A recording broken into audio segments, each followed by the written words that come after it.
Oi gente, então, no vídeo de hoje eu falei uma coisa um pouquinho diferente. Por quê?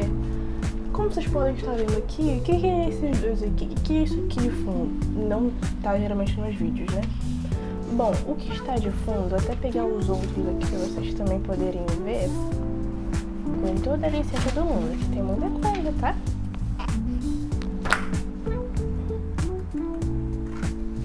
Aqui. Todos esses daqui que estão... Eita, calma, papel errado. Todos esses daqui e esses daqui, esses dois, são os níveis, são as modalidades que tem no Guia de Certificado. O que seria o Guia de Certificado? Bom, para quem já estuda alemão, ou por exemplo, já quer começar a estudar alemão, ou quer fazer... Ignorem que eu tô suando. Ou, por exemplo, quer fazer cidadania, ou conseguir o visto, você meio que tem que saber qual prova é essa. Ou qualquer outro tipo de prova focada em alemão, para provar o seu conhecimento no idioma. Bom, aqui, por exemplo, a gente tem os dois FIT, que são focados para jovens. Mas primeiro vamos por partes. O que seria o Guia de Certificado? De acordo com o Google, porque definição eu não tenho muita confiança me falando, mas é o exame oficial de proficiência da língua alemã do Goethe-Institut, que vem até de acordo com o nome. Ah, mas por quê? Bom, o Goethe-Institut, ele tem os cursos de alemão e as provas, exames de proficiência. Essas provas, elas comprovam seu conhecimento do idioma. Por exemplo, o nível A1 seria o nível iniciante e o A2 também. E, por exemplo, o nível B1, B2 seriam níveis intermediários e o C1 e C2 nível avançado. Ah, mas por que essa classificação? Bom, a classificação vai de acordo com o que eu já esqueci o nome. Licença. Esse nome é muito difícil. Eu sempre esqueço esse nome. Se não me engano, é o Quadro Europeu... Quadro Europeu Comum de Referência para Línguas.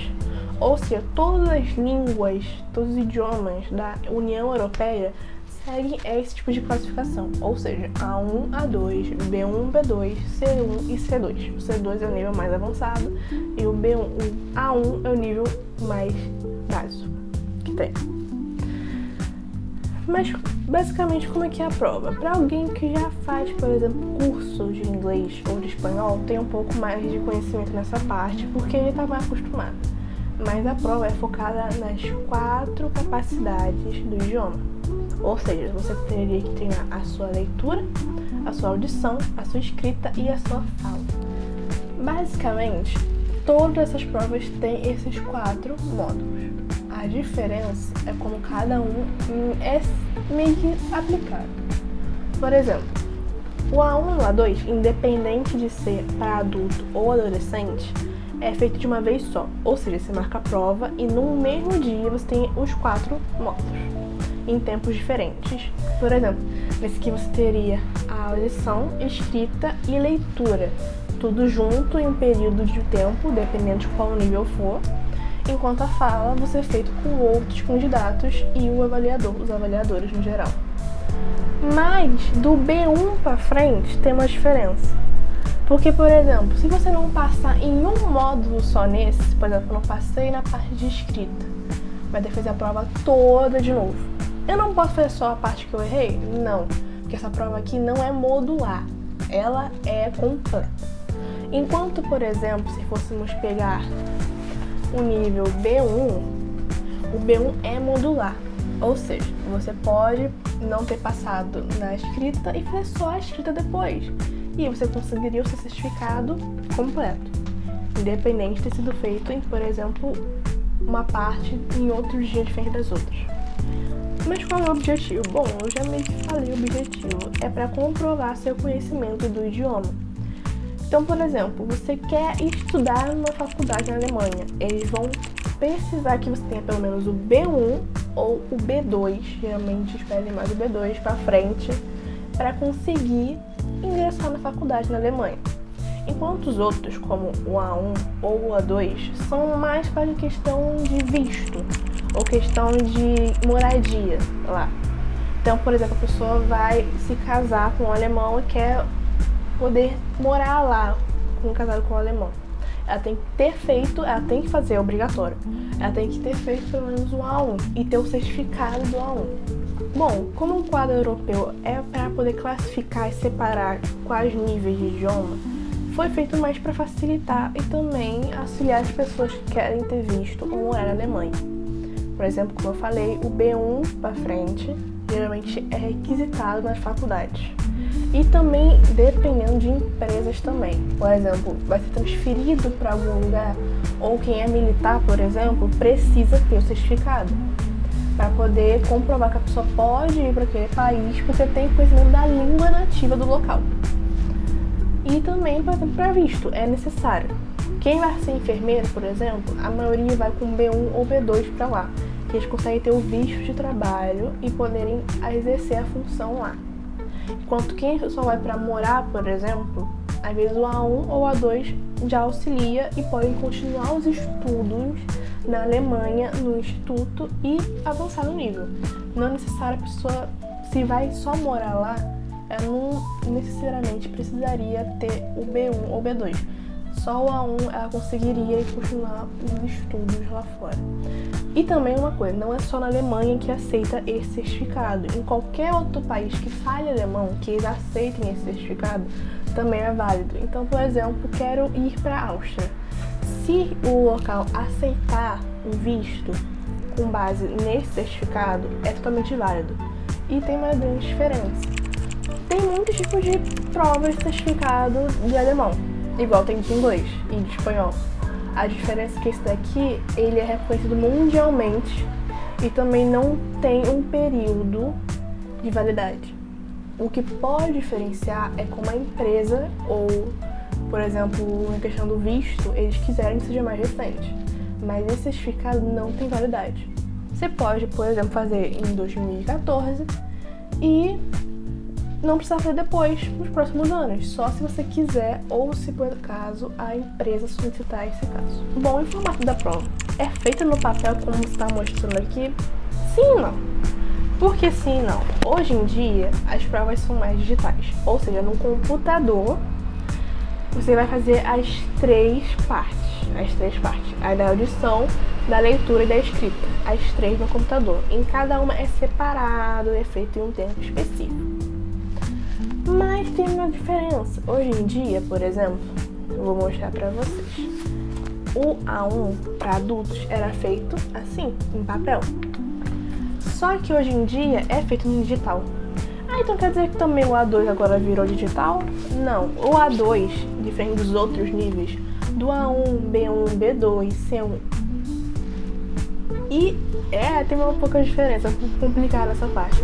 Mas que são feitos no papel hoje em dia são o A2, literalmente, exatamente dessa forma aqui, A2, o C2, que também é no papel, não é feito no computador, e os FIT, que no caso são para jovens. Então, por exemplo, você vai fazer o A1 ou o A2 para jovens é no papel. Se for o B1 para jovens, é no computador. Então, basicamente, separando assim, papel e digital. Papel A2, C2, FIT A1 e A2. E digital B1, B1 jovem, B2 jovem, B2, C1. E também lá em cima o A1. Essa é uma grande diferença. Então, quando for aplicar a prova, saiba qual seria o modelo. Eu vou ter que fazer tudo no computador? Vou começar a praticar mais no computador. Vai ser no papel, eu vou, imprimo alguns tipos de materiais de apoio, ou pego um livro na biblioteca e vou me acostumando com o papel, na parte de marcar, escrever à vontade. Então, saiba como é o formato da prova primeiro, antes de aplicá-la, para não chegar na hora e você descobrir que, é no papel ou é no digital, eu não sabia.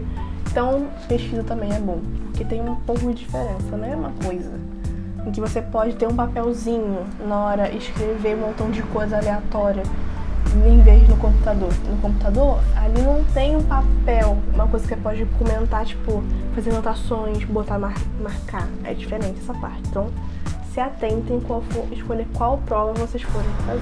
Bom, no final do vídeo só um pouquinho das dicas. Eu já fiz, eu não tô com eles agora, mas eu já fiz o A1 no jovem e o A2 também para jovem, e eu consegui também o B1 para adulto, que agora eu tenho 19 anos. Mas nesse caso, a dica que eu daria é: conheça a prova. Não vá que, só marquei a prova e acabou. Por exemplo, eu não sabia que o B1 seria digital, o que me quebrou muito na hora e me dificultou bastante, porque eu estava acostumada a treinar escrevendo no papel.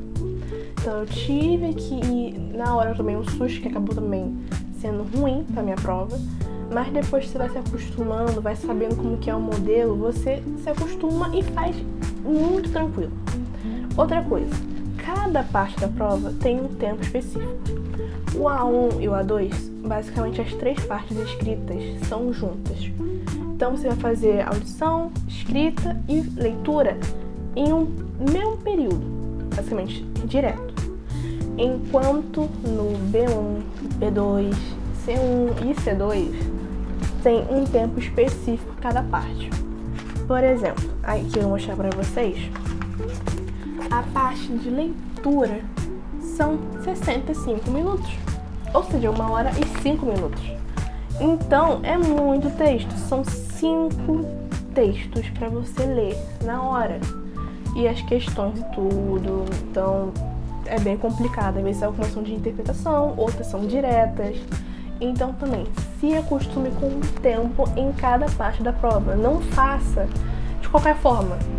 Não vá sem saber quanto tempo você tem em cada. Por exemplo, a audição tem um tempo específico.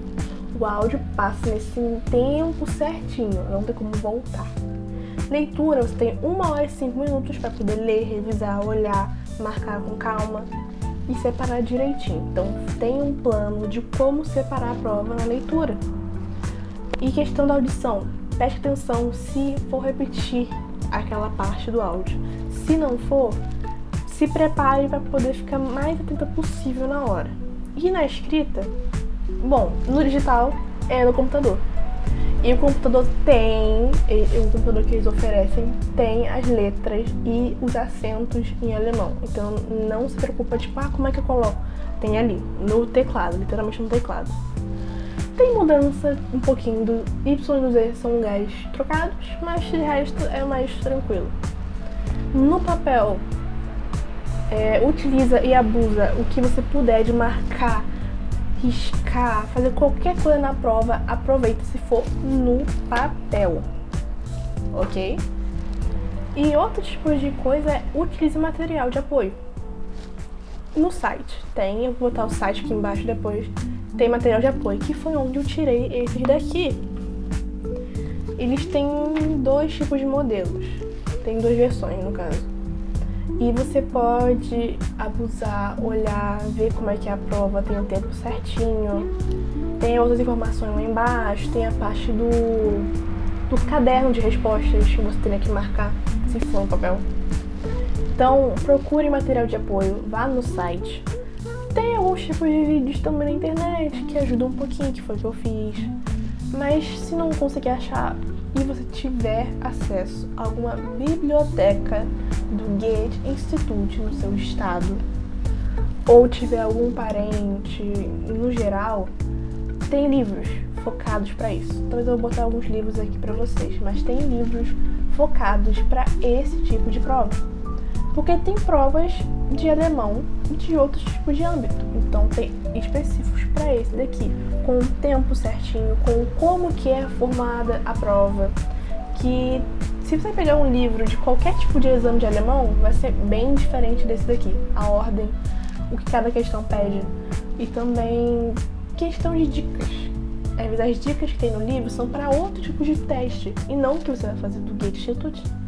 Então, procurem com calma os tipos de materiais que vocês puderem, abusem bastante do conteúdo que tem na internet.